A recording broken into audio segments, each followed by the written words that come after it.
করবে, হাসতে থাকবে। কি করবে? হাসতে থাকবে। আর যখন আপনি মারা যাবেন, অপরাধী হয়ে যখন মারা যাবেন, তখন আপনি মারা যাওয়ার পর আপনি তখন জাহান্নামের আগুনে কাঁপতে থাকবেন। জাহান্নামের আগুনে কি করবেন? কাঁদতে থাকবেন। কান্না করতে করতে চোখের পানি শেষ হয়ে যাবে, চোখ দিয়ে যখন রক্ত ঝরা শুরু হবে। এই জন্য জীবনটাকে সুন্দরভাবে সাজাতে হবে। পৃথিবীর প্রত্যেকটা মানুষের সাথে মিলে মহাব্বতে জিন্দেগি কাটাতে হবে। কারো মনে আঘাত পাওয়া যাবে না। যে কথা আগেই বললাম, চলার গতিতে রাগ আসতে পারে, রাগটাকে একটু কন্ট্রোল করার চেষ্টা করবেন।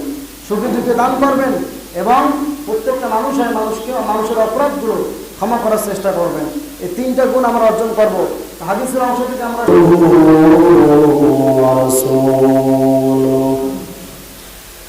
সাল্লাল্লাহু তাআলা আলাইহি ওয়া আলা আলিহি ওয়া আসহাবিহি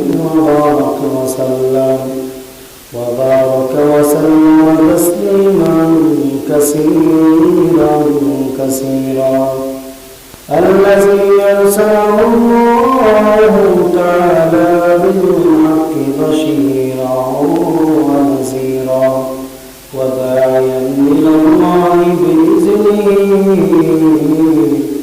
وسراجا منيرا. أما بعد فأعوذ بالله من الشيطان الرجيم. بسم الله الرحمن الرحيم.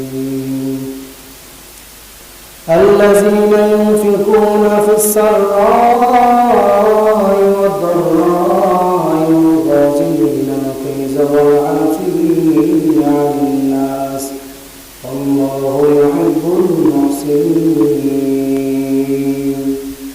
أو كما قال النبي عليه الصلاة والسلام: ألا إني أحب الله ورسوله. قال ما عملت أحببت. صدق الله مولانا العظيم وصدق رسوله النبي الكريم ونحن على ذلك من الشاهدين والشاكرين. الحمد لله رب العالمين. وقال تعالى: إن الله حسنة جميع خصاله صلوا عليه وآله.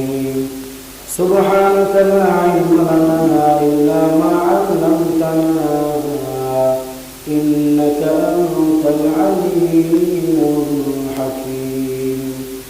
رب اشرح لي صدري ويسر لي أمري واحلل عقدة من لساني يفقهوا قولي. الحمد لله رب العالمين. সমস্ত প্রশংসা আল্লাহ তাআলার দরবারে, যে মহান স্রষ্টা দয়াময় আল্লাহ রাব্বুল আলামিন আমাদেরকে অত্যন্ত দয়া করে, মায়া করে, ভালোবেসে পবিত্র দিনে, পবিত্র জায়গার মধ্যে আসার ও বসার সুযোগ করে দিয়েছেন। এজন্য শুধুমাত্র অর্থে মুসলমান হিসাবে ইমানের আওয়াজ উঁচু করে উচ্চ কণ্ঠে সকলেই মন ভরে, বুক ভরে, হৃদয়ে থেকে বলি আলহামদুলিল্লাহ। লক্ষ কোটি দুরূদ সালাম সাইয়্যিদুল মুরসালিন রাহমাতুল লিল আলামিন শাফিউল মুজনিবিন খাতামুন নবিয়্যিন সাইয়্যিদুস সাকালাইন ইমামুল মুরসালিন শাফিউল আযম রাসূল আকরাম হাবিবুল কিবরিয়া আশরাফুল আম্বিয়া সাইয়্যিদুল আম্বিয়া শাফিউ মাহশার সাফি কাউসার আকাইনা আনদার মদিনা হাক্কা তাজলা আফতার নবুওয়াত ফখরে মাওজুদাত সাইয়্যিদুল মাখলুকাত হযরত মুহাম্মদুর রাসূলুল্লাহ সাল্লাল্লাহু আলাইহি ওয়াসাল্লাম। সর্বোপরি শুকর যে মহান স্রষ্টা দয়াময় আল্লাহ রাব্বুল আলামিন আমাদেরকে এই অস্থিতিশীল পরিবেশের মাঝেও আল্লাহ পাক রব্বুল আলামিন সাইয়্যিদুল জুমার নামাজ আদায় অর্থে মসজিদে আগে আগে আমাদেরকে আসার এবং বসার এবং কোরআন হাদিসের কিছু কথা আমাকে বলার এবং আপনাদেরকে শুনবার মতো তৌফিক দিয়েছেন। এই জন্য আমরা সকলে আরেকবার কালিমা শুকর আদায় করি, বলি আলহামদুলিল্লাহ। মহান গ্রন্থ আল কোরআন শরীফ থেকে সূরা আলে ইমরানের 134 নম্বর আয়াত করেছি। বিশ্বনবী শ্রেষ্ঠ নবী জিন্দা নবী হায়াতুন নবী সাল্লাল্লাহু আলাইহি ওয়াসাল্লামের পবিত্র জবানের বাণী হাদিসে পাক থেকে হাদিসের একটা টুকরা করেছে।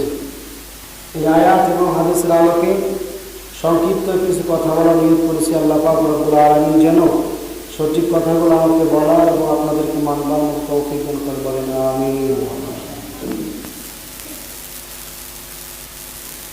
আল্লাহ পাকের দরবার প্রথমত আমরা শুকর আদায় করবো এই জন্য, কারণ আমরা যে সময় আমরা এখন মসজিদে উপস্থিত হয়েছি এই একই সময় হাজার হাজার মানুষ হাজার হাজার কাজের মধ্যে ব্যস্ত আছে। আমাদের সৌভাগ্য এটাই যে আমরা মসজিদে আমরা আগে আসতে পেরেছি।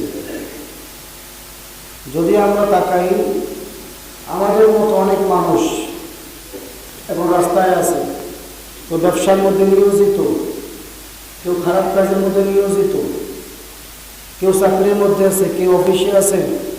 এইভাবেই অনেক মানুষ অনেক ব্যস্ততায়, কারো বা ভাই মারা গেছে, কারো বাবা মারা গেছে, কেউ বা শোকে, কেউ বিবাহের অনুষ্ঠানে, বিভিন্ন মানুষ বিভিন্ন জায়গা বিভিন্ন স্থানে বিভিন্ন চিন্তায় বিভিন্ন পেরেশানে বর্তমান আছে। কিন্তু সমস্ত ঝামেলাকে উপেক্ষা করে, সমস্ত চিন্তা টেনশনকে উপেক্ষা করে আল্লাহ পাক রব্বুল আলামিন আমাদেরকে মসজিদে আসার তৌফিক দিয়েছেন। এটাই হচ্ছে আমাদের জন্য সৌভাগ্য। এই জন্য আমরা আল্লাহ পাকের শুকর আদায় করি, কারণ আল্লাহ পাক রব্বুল আলামিন সর্বদাই আমাদেরকে মসজিদে আসার এবং কোরআন সুন্নাহ ভিত্তিক জীবন গড়ার সমস্ত বিধানগুলো সঠিকভাবে পালনের মাধ্যমে আমাদের জীবনটা পরিচালিত করার তৌফিক দান করুন, বলেন আমিন। আমি যে আয়াত পড়েছি সূরা আলে ইমরান 134 নম্বর আয়াত। এই আয়াতের মাঝে আল্লাহ পাক রব্বুল আলামিন বলেন, আল্লাযীনা ইউনফিকুনা ফিস-সাররাই ওয়াদ-দাররাই ওয়াল-কাযিমিনাল গায়জ ওয়াল-আফিনা আনিন নাস আল্লাহু ইউহিব্বুল মুহসিনিন। এই আয়াতের মাঝে মূলত তিনটি বিষয় উল্লেখ করা হয়েছে। এই আয়াতের মাঝে মূলত তিনটি বিষয় উল্লেখ করা হয়েছে। এই তিনটি বিষয়ের উপর আমরা আলোচনা সংক্ষেপে শুনব। তো প্রথমত আল্লাহ পাক বলেন যে আল্লাযীনা ইউনফিকুনা ফিস-সাররাই ওয়াদ-দাররাই। আল্লাহ পাক বলেন যারা সুখে দুঃখে সচ্ছল অবস্থায়, অভাবের মাঝেও সুখের মাঝেও, অর্থাৎ সর্বদাই আল্লাহ রাস্তায় আল্লাহকে সন্তুষ্টি করার জন্য ব্যয় করে। 2 নম্বর গুণ হচ্ছে ওয়াল-কাযিমিনাল গায়জ, এবং যে মানুষ নিজের রাগকে কন্ট্রোল করে, ওয়াল-আফিনা আনিন নাস, এবং যে মানুষ হয় মানুষের সমস্ত অন্যায় অপরাধগুলো জানা থাকা সত্ত্বেও তাকে মাফ করে দেয়। আল্লাহু ইউহিব্বুল মুহসিনিন, আল্লাহ বলেন তারাই হলো মুহসিন বান্দা। এটা হচ্ছে আয়াতের শাব্দিক অর্থ। অনেকে কিন্তু এখনো বুঝেন নাই। আল্লাহ পাক রব্বুল আলামিন এখানে আয়াতের মাঝে বলতেছেন তিনটা বিষয়।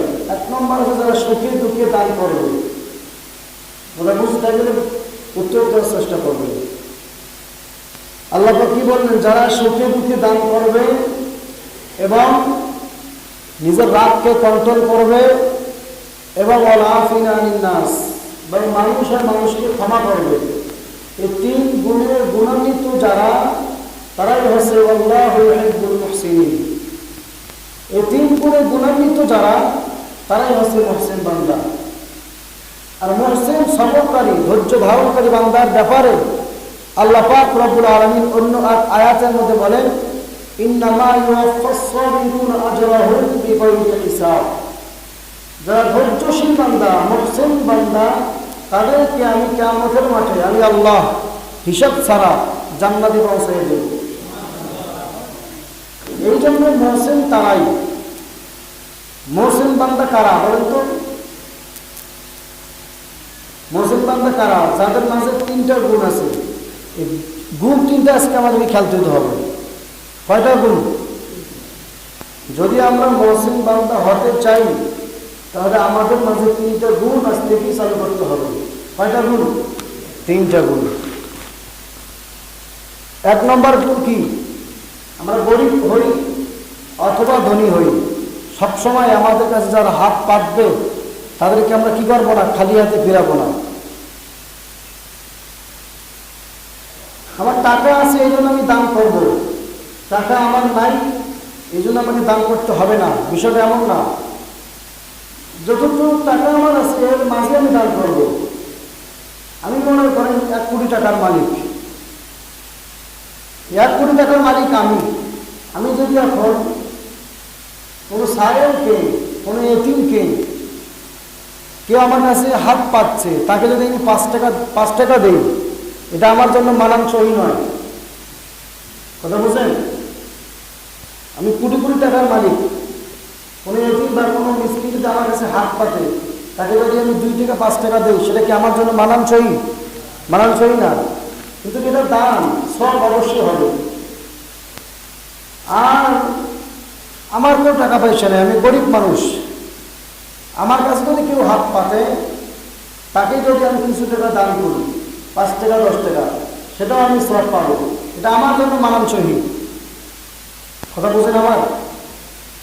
যদি আমি দান করি 5 টাকা 10 টাকা, তাহলে সেটা কার জন্য মানানসই? আমার জন্য। কিন্তু যারা কোটিপতি, কোটি কোটি টাকার মালিক, এই কোটি কোটি টাকা থাকি যদি কোনো কোটিপতি যদি কোনো মানুষকে 1000 টাকা দান করে, তার কি কোনো ক্ষতি হবে? তার কাছে এটা কিছুই না। কথাগুলো একটু বুঝার চেষ্টা করবেন। কারণ আমার কোটি কোটি টাকার মালিক আমি, এর ভিতরে যদি আমি কাউকে 1000 টাকা দান করি, তাহলে আমার কোনো ক্ষতি হবে না। কি বলেন আপনার? ক্ষতি হবে? ক্ষতি হবে না। আমার কোটি কোটি টাকার মালিক, আর কোটি কোটি টাকার মাঝে 1000 টাকার কোনো বিষয় না, তেমন কোনো কষ্ট হবে না আমার। কিন্তু আমি টাকার মালিক নই, আমি স্বাভাবিক গরিব মানুষ।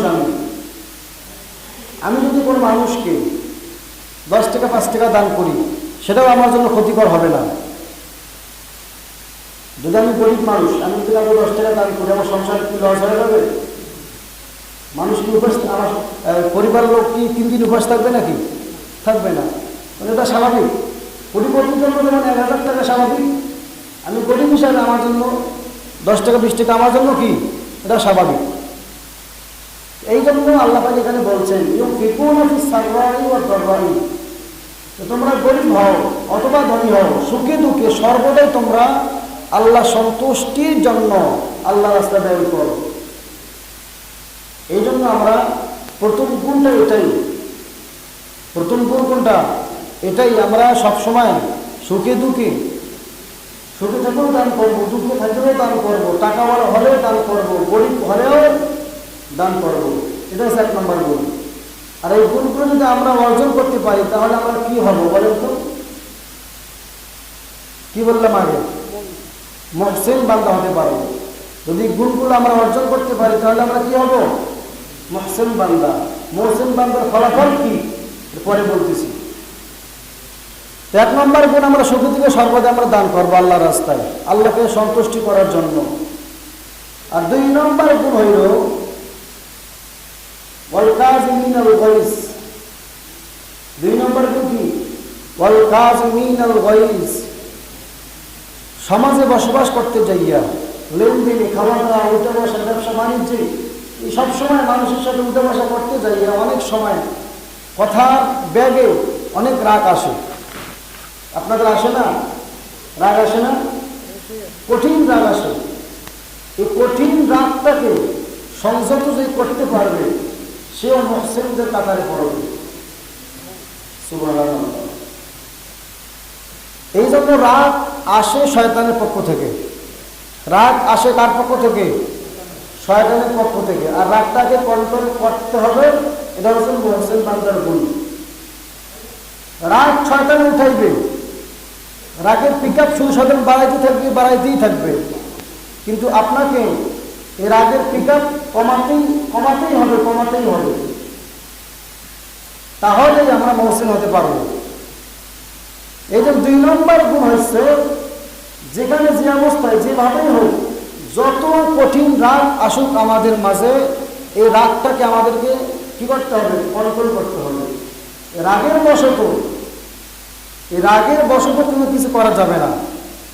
যদি কেউ রাগের বশে কোনো কিছু করে, সেটা হবে তার জন্য ক্ষতিকর।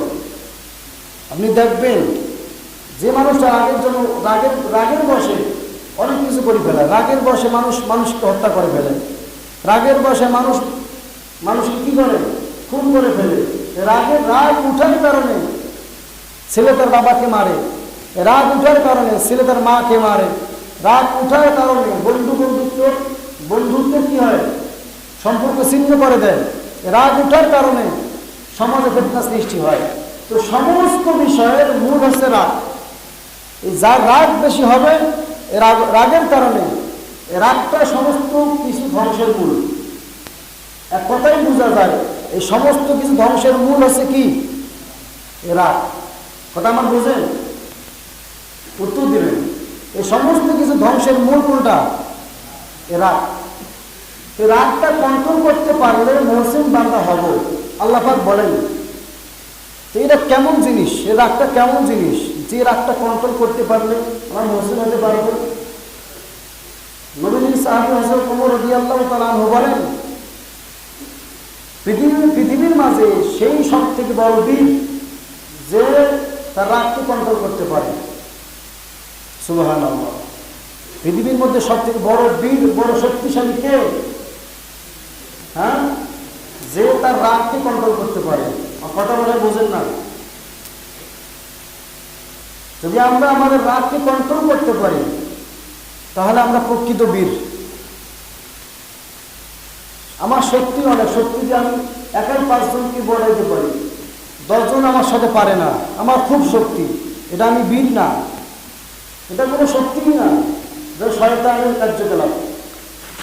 আমার শক্তি আছে বলে আমি 2-3 জনকে আর ধাক্কায় ফেলাই দেব, মানুষকে আঘাত করব, মানুষকে কষ্ট দেব, এটা মানুষের কাতারে কেউ পড়ে না, এটা শয়তানের আখলাক, এটা শয়তানের কালচার।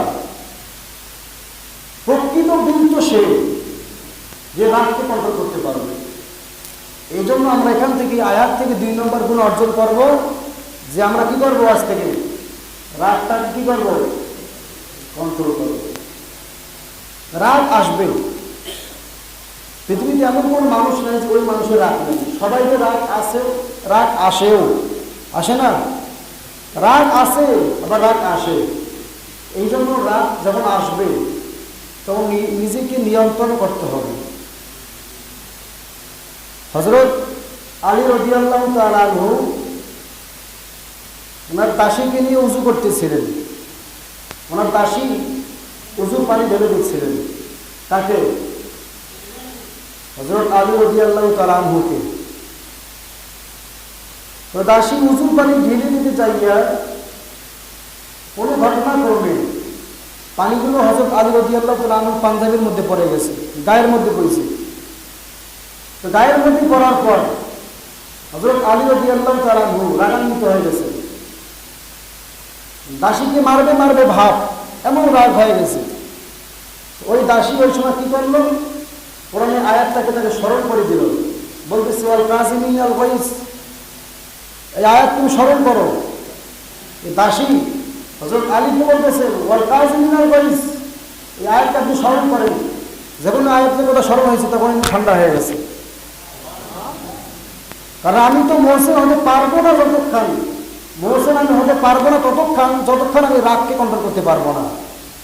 এই জন্য দাসীর এই শব্দটা শোনার পর সঙ্গে সঙ্গে আলী রাদিয়াল্লাহু তাআলা সমস্ত রাগ পানি হয়ে গেছে। রাগ পানি হওয়ার পরে মানুষের একটা থাকে না, ক্ষোভ থাকে যে সেই ভুলটা করছে কেন।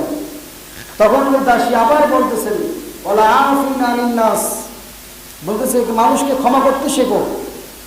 যখন এই কথা হযরত আলী স্মরণ করে দিয়েছেন, তখন হযরত আলী রাদিয়াল্লাহু তাআলা বলেন যাও, তোমাকে আজ থেকে আজাদ করে দিলাম। সুবহানাল্লাহ।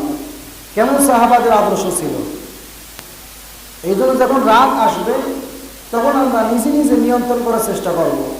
এই কোরআনের যে আয়াতটা ওয়াল কাযিমিনাল গাইজ, যে রাত কন্ট্রোল করতে পারবে সে হবে মুহসিন বান্দা।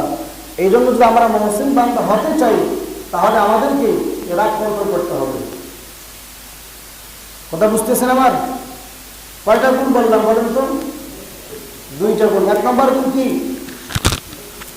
সুখে দুঃখে সবসময় সর্বদাই টাকাওয়ালা হলেও গরিব হলেও সবসময় আমরা আল্লাহ সন্তুষ্টির জন্য আল্লাহ রাস্তায় ব্যয় করব।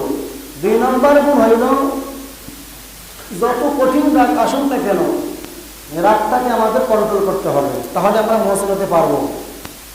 3 নম্বর হয়েছে ওয়াল আফিনা আনিন নাস, যে তোমরা মানুষ হয়ে মানুষের অনেক দোষ জানা থাকা সত্ত্বেও অনেক মানুষের দোষ, অনেক দোষের খবর জানে না?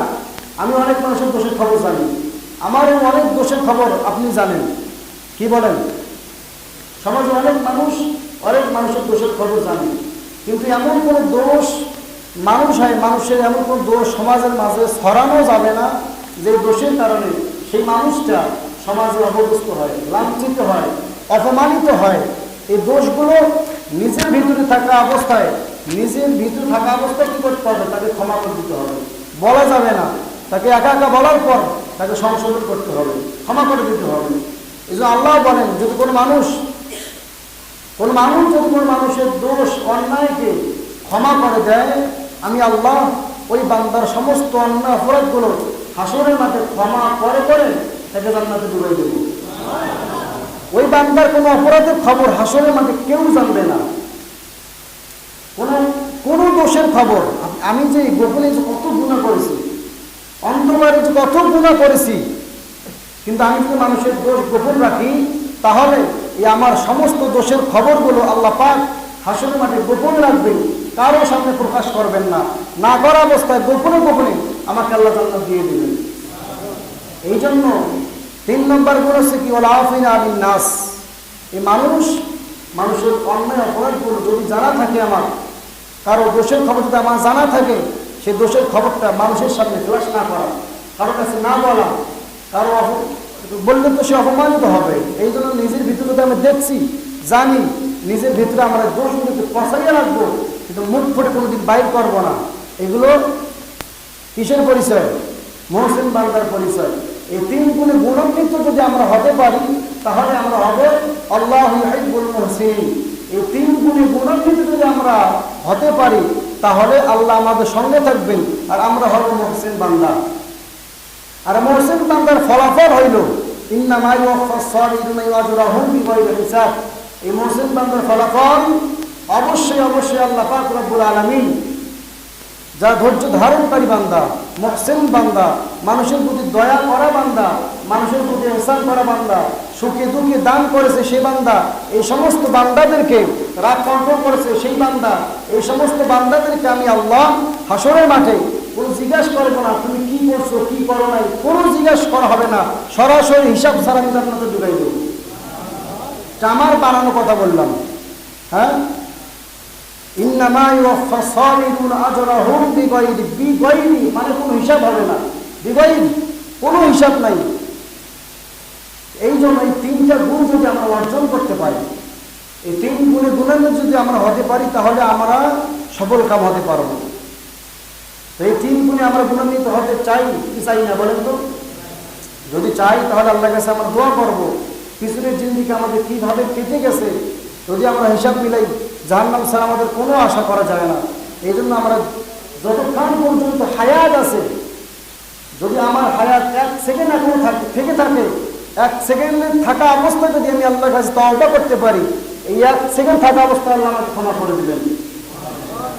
এই জন্য শেষটাকে আমাকে ভালো করতে হবে। শেষ ভালো যার, সব ভালো তার। এই জন্য আমাদের জীবনে শেষ সময় এসে গেছে, এই শেষ সময়টাকে আমাদেরকে ভালো করতে হবে। কখন আমার মরণ হবে জানা নাই, এই জন্য প্রত্যেকটা মুহূর্তকে, প্রত্যেকটা সেকেন্ডকে আমাকে শেষ সময় মনে করতে হবে। ওটা বুঝলেন? প্রত্যেকটা সময়কে আমার কি মনে করতে হবে? এই শেষ সময়, যে মিনিটটা আসতেছে এটা আমার জীবনের শেষ মিনিট। যে সময়টা আসছে সেটা আমার জীবনের শেষ সময়, আর সময় পাবো কি পাবো না সেটা আমার জানা নাই। এই জন্য প্রত্যেকটা মুহূর্তকে, প্রত্যেকটা সেকেন্ডকে শেষ সময় ভেবে ভেবে আমরা আমাদের জীবনকে কোরআন সুন্নাহর আলোকে সাজাবো এবং এই 3 গুণে গুণান্বিত হওয়ার চেষ্টা করবো। আল্লাহ পাক রব্বুল আলামিন তৌফিক দান করুন, বলেন আমিন। তো 2 নম্বর কথা হলো হাদিস যে তেলাওয়াত করেছিলাম, আল্লাহ রাসূল সাল্লাল্লাহু আলাইহি ওয়াসাল্লাম সহিহ বুখারী মুসলিম শরীফের হাদিসটা কথা বলে শেষ করব, কারণ কথা বলার মতো মন মানসিকতা আমার মাঝে বর্তমান নাই। আপনারা জানেন, অনেকে খবর পেয়েছেন, হয়তো অনেকে পান নাই। গত রবিবার আমার আব্বা ইন্তেকাল করেছেন, ইন্না লিল্লাহি ওয়া ইন্না ইলাইহি রাজিউন। তো গত রবিবার ইন্তেকাল করার পর রবিবার বিকালে জানাজা পড়ার পর দাফন হয়েছে। তো যাদের বাবা মা মারা গেছে তারা শুধু ব্যথাটা বুঝতে পারবেন, যাদের বাবা মা মারা যায় না তারা কিন্তু ব্যথাটা বুঝতে পারবেন না, ঠিক আছে না? পৃথিবীতে অনেক মানুষ দেখি, কিন্তু কোন মানুষের চেহারা আমার বাবার চেহারা মতো দেখতে পাইনি এখনো। কত মানুষ আমাকে সান্ত্বনা দেয়, কিন্তু কারো সান্ত্বনাটা আমার বাবার সান্ত্বনার মতো হয় না। কত মানুষ আমাকে আদর করে, কিন্তু কারো আদরটা আমার বাবার আদরের মতো হচ্ছে না। এই জন্য যার ব্যথা সে বোঝে। এই জন্য বাবা মা যার নাই তারাই শুধু বুঝবেন। তো আপনারা সবাই মন থেকে দোয়া করবেন যেন আল্লাহ পাক রব্বুল আলামিন আমার বাবাকে জান্নাতুল উচ্চ মাকামে পৌঁছে দেয়, বলেন আমিন। তো আমার বাবার সব থেকে বড় আশা পূরণ হয়েছে। আমার বাবার বড় আশা ছিল, ছাত্র জীবন থেকে আমার বলে যে বাবা তুই হাফেজ হবি, আলেম হবি, আমার নিজের জানাজা তুমি নিজেই, আমার জানাজা তুমি নিজেই পড়াইবা, আমাকে নিজেই গোসল করাইবা। করবে হাসতে থাক, কি করবে? হাসতে থাকবে। আর যখন আপনি মারা যাবেন, অপরাধী হয়ে যখন মারা যাবেন, তখন আপনি মারা যাওয়ার পর আপনি তখন জাহান্নামের আগুনে কাঁপতে থাকবেন। জাহান্নামের আগুনে কি করবেন? কাঁদতে থাকবেন, কান্না করতে করতে চোখের পানি শেষ হয়ে যাবে, চোখ দিয়ে যখন রক্ত ঝরা শুরু হবে। এই জন্য জীবনটাকে সুন্দরভাবে সাজাতে হবে, পৃথিবীর প্রত্যেকটা মানুষের সাথে মিলে মহাব্বতে জিন্দেগি কাটাতে হবে। কারো মনে আঘাত পাওয়া যাবে না। যে কথা আগেই বললাম, চলার গতিতে রাগ আসতে পারে, রাগটাকে একটু কন্ট্রোল করার চেষ্টা করবেন, সুখে দুঃখে দান করবেন এবং প্রত্যেকটা মানুষের অপরাধগুলো ক্ষমা করার চেষ্টা করবেন। এই 3টা গুণ আমরা অর্জন করব। হাদিসের অংশ থেকে আমরা সংক্ষেপে আলোচনাটা শেষ করিনি। যে হাদিস আমি পড়েছিলাম বুখারী মুসলিম শরীফের হাদিস, হযরত আনাস রাদিয়াল্লাহু তাআলা আনহু হাদিসটা বর্ণনা করেছেন। এই হাদিসে হযরত আনাস রাদিয়াল্লাহু তাআলা আনহু বলেন, একজন সাহাবী নবীর সামনে আসলেন, আসার পর জিজ্ঞাসা করলেন, মা তাসআ, ইয়া রাসূলুল্লাহ কিয়ামত কবে হবে? কি বলতেছেন যে কিয়ামত কবে হবে? নবী তখন তাকে জিজ্ঞাসা করলেন যে মা উদ্দাতুক, হে বান্দা কিয়ামত কবে হবে ঠিক আছে, এটা পরে বলতেছি, কিন্তু তুমি কিয়ামতের জন্য কি জোগাড় করছো? আল্লাহু আকবার। জিজ্ঞাসা করতেছে, ইয়া রাসূলুল্লাহ কিয়ামত কবে হবে? আর নবী কি বলল? কিয়ামত যখনই হয় হোক, তুমি কিয়ামতের জন্য কি জোগাড় করছো দেখাও। তখন সাহাবী বললেন, ইল্লা ইন্নী উহিব্বুল্লাহ ওয়া রাসূলাহু, ইয়া রাসূলুল্লাহ কিয়ামতের জন্য আমি কোনো কিছু জোগাড় করতে পারি নাই, শুধু ইন্নী উহিব্বুল্লাহ ওয়া রাসূলাহু, শুধু একমাত্র আল্লাহ এবং তার রাসূলকে ভালোবেসেছি, এটা শুধু আমার পুঁজি। কিয়ামতের জন্য আমি কিছু করতে পারি নাই, আল্লাহ এবং রাসূলকে ভালোবেসেছি, শুধু এতটুকু শুধু আমার পুঁজি, আর কিচ্ছু নাই। তখন আল্লাহ রাসূল সাল্লাল্লাহু আলাইহি ওয়াসাল্লাম বলেন, ইল্লা মা মান আহবাবতা, ইল্লা আনতা মা মান আহবাবতা। এই কথা যখন বললেন তখন সমস্ত সাহাবীরা খুশিতে আত্মহারা হয়ে গেলেন। আনাস রাদিয়াল্লাহু তাআলা আনহু বলেন, ইসলামের আবির্ভাব হওয়ার পর থেকে নিয়ে আজ পর্যন্ত এত খুশি কোন সাহাবীকে আমি হতে দেখি নাই, যত খুশি এই মুহূর্তে সাহাবীরা হয়েছিলেন। কোন থেকে খুশি হয়েছিলেন? ইল্লা আনতা মা মান আহবাবতা। এই কথা বলার কারণে সমস্ত সাহাবীরা খুশিতে আত্মহারা। কি বললেন?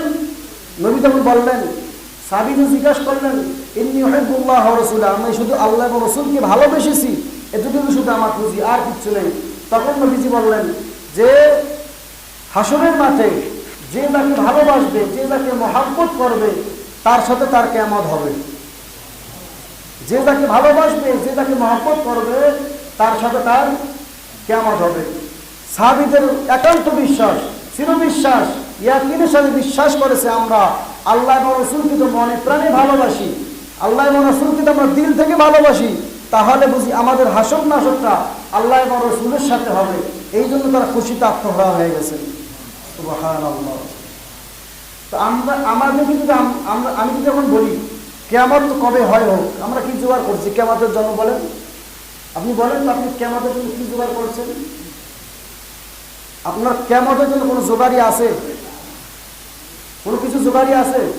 কোনো কিছু জোগাড়ি নেই। এই হাদিসের ব্যাখ্যা বলে অনেক আলোচনা করতে হবে, তো ব্যাখ্যায় আমরা যাবো না। তবে এটুকু শিক্ষা নিতে হবে, যে তাকে মহব্বত করবে তার সাথে তার কিয়ামত হবে। আল্লাহ এবং রসুলকে আমরা ভালোবাসবো, মহব্বত করবো, আল্লাহ এবং রসুলের সাথে আমাদের হাসর নাসর হবে। যদি আমরা দুনিয়ার কোনো নেতাকে ভালোবাসি, মহব্বত করি, তার সাথে আমার কিয়ামত হবে। এই জন্য দুনিয়ার কোনো মানুষের সাথে কিয়ামত হোক সেটা আমরা চাই না, শুধু চাই আল্লাহ এবং রসুলের সাথে যেন আমাদের কিয়ামতের হাসর নাসরটা হয়। এই জন্য আমরা সকলেই এই আজকের বয়ান থেকে এই 3 আয়াত থেকে 3টা শিক্ষা এবং হাদিস থেকে একটা শিক্ষা গ্রহণ করে আমরা বাড়িতে যাব। শিক্ষাগুলো কি কি আবার প্রথম থেকে বলে আসতেছি। 1 নম্বর শিক্ষা কি বললাম আয়াতের? সুখে দুঃখে সর্বাবস্থা আমরা কি করব? দান করব। 2 নম্বর শিক্ষা কি? ওয়াল আফিনা আনিন নাস ওয়াল কাযিমিনা আল গায়জ। 2 নম্বর শিক্ষা কি? ওয়াল কাযিমিনা আল গায়জ, রাগকে কন্ট্রোল করব। 3 নম্বর শিক্ষা ওয়াল আফিনা আনিন নাস, মানুষের অন্যায় জানা থাকা সত্ত্বেও মানুষকে আমরা মানুষ হিসেবে ক্ষমা করে দেব। আল্লাহু ইউহিব্বুল মুহসিনিন। এই 3 গুণে গুণান্বিত হলে তাহলে আমরা মুহসিন বান্দা হতে পারবো। আর মুহসিন বান্দা হতে পারলে ফলাফল হচ্ছে ইন্নামা ইউওয়াফাস সাবিরুনা আজরাহুম বিগাইরি হিসাব। এই 3 গুণে গুণান্বিত হতে পারলে মুহসিন হব, আর মুহসিন বান্দা হতে পারলে হিসাব ছাড়া আল্লাহ আমাদেরকে জান্নাত দান করবেন। আয়াত হাদিস থেকে শিক্ষা হলো এটাই যে যার সাথে যার মহব্বত তার সাথে তার কিয়ামত। এই জন্য ইন্নী উহিব্বুল্লাহ ওয়া রাসূলাহ, আমরা সবাই আজ থেকে শিক্ষা গ্রহণ করব, আল্লাহ রসুলকে, আল্লাহকে এবং রসুলকে মনে প্রাণে ভালোবাসবো। জীবনে প্রত্যেকটা মুহূর্ত, প্রত্যেকটা স্তরে, প্রত্যেকটা জায়গায় আল্লাহ রসুলকে মহব্বত, আল্লাহ রসুলের মহব্বত, ভালোবাসা নিয়ে চলার চেষ্টা করব। তাহলে যদি আমরা এই 4টে গুণ অর্জন করতে পারি আজকের বয়ান থেকে, তাহলে আমাদের জন্য জীবন, পরকালের জীবন তাহলে আমাদের জন্য সফল কাম হবে। তা আল্লাহ পাক রব্বুল আলামিন আমাদের সবাইকে এই 4টে গুণ অর্জন করার তৌফিক দান করুন। সকলে বলুন আমিন। ওয়া আখিরু দাওয়ানা আলহামদুলিল্লাহি রাব্বিল আলামিন। সুন্নাত পড়েন।